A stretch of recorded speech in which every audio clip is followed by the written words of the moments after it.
Well, good afternoon, everybody. Have we had a wonderful Easter egg rolling party?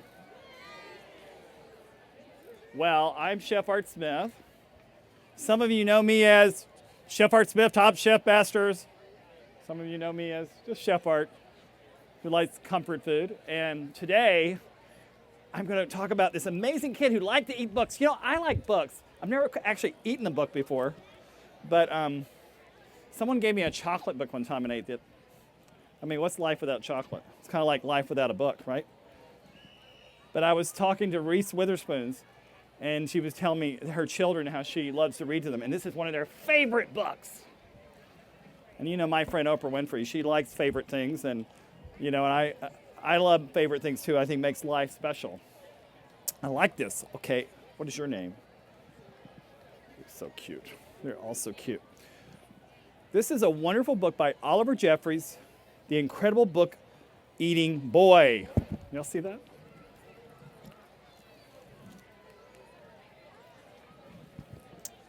But not like you and I love books, no, not quite.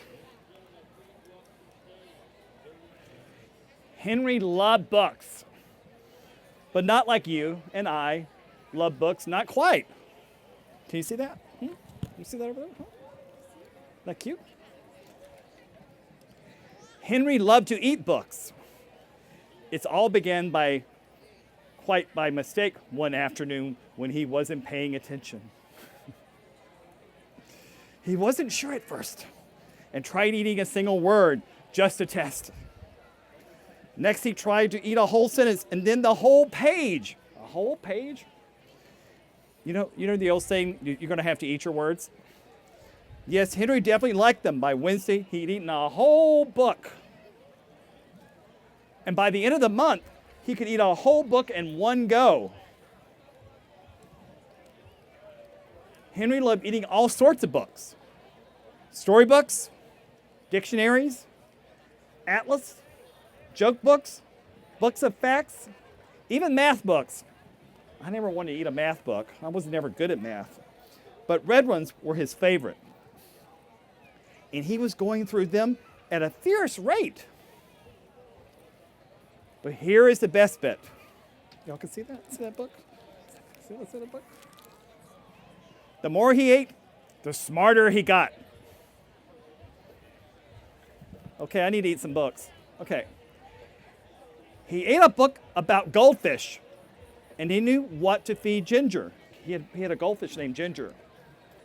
I have many fish. I have 15 fish, 2 birds, 5 cats, 3 dogs, really.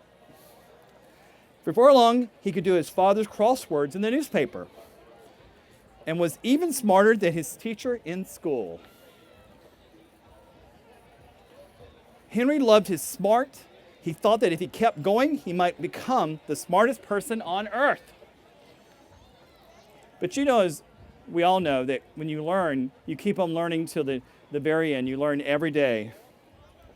So he kept eating books. He kept getting smarter and smarter and smarter. And from eating books whole to eating them 3 or 4 at a time. Books about anything. Henry wasn't fussy, and he wanted to know it all. But then things started going not quite so well. In fact, they started going very, very wrong. Henry was eating too many books, and too quickly at that. He was beginning to feel a little ill, a little sick. You see that? But here is the worst bit. Everything he was learning was getting mixed up. He didn't have time to digest it properly. It became quite embarrassing for him to speak. Suddenly, Henry didn't feel very smart at all.